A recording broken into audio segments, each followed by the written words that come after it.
Madurai AIIMS மருத்துவமனையில் கட்டுமானம் தொடர்பான வீடியோ ஒன்று வெளியிடப்பட்டுள்ளது. இதுகுறித்த விவரங்களை செய்தியாளர் வெற்றியிடம் நாம் கேட்கலாம். வெற்றி, விவரங்களை பதிவு செய்யுங்கள். மதுரை தோப்பூரில் 220 ஏக்கர் பரப்பளவுல 2019 ஜனவரியில அடிக்கல் நாட்டப்பட்டுச்சு. பிரதமர் நரேந்திர மோடி அடிக்கல் நாட்டிருந்தாரு. அது 6 வருடங்களுக்கு பின்னாடி 2024 மே மாதம் கடந்த ஆண்டு அதனுடைய அதிகாரப்பூர்வமான கட்டுமான பணிகள் துவங்கப்பட்டுச்சு. முதற்கட்டமாக கல்வி வளாகம், வெளி நோயாளர்களுக்கான மருத்துவ சேவைகள், மாணவர்கள் தங்கும் விடுதிகள், அத்தியாவசிய சேவை கட்டடங்கள் எல்லாம் கட்டப்பட்டிருக்கு. முதற்கட்ட பணிகள் அப்படிங்கிறது ஓராண்டுக்குள்ள முடியும்னு கட்டுமான பணிகள் துவங்கினப்பவே சொல்லியிருந்தாங்க. இப்போ அது சம்பந்தமாக அந்த எய்ம்ஸுடைய கட்டிடம் எப்படி வரும் அப்படிங்கிற தொடர்பான ஒரு வீடியோ ஒன்று வெளியிட்டு இருக்காங்க.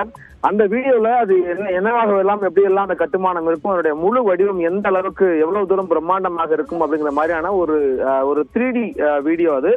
அதை வெளியிட்டு அந்த எய்ம்ஸினுடைய கட்டுமான பணிகள் 2026 ஜனவரியில அது முதல்கட்ட கட்டுமான பணிகள் முடியும் அப்படின்னு சொல்லியிருக்காங்க.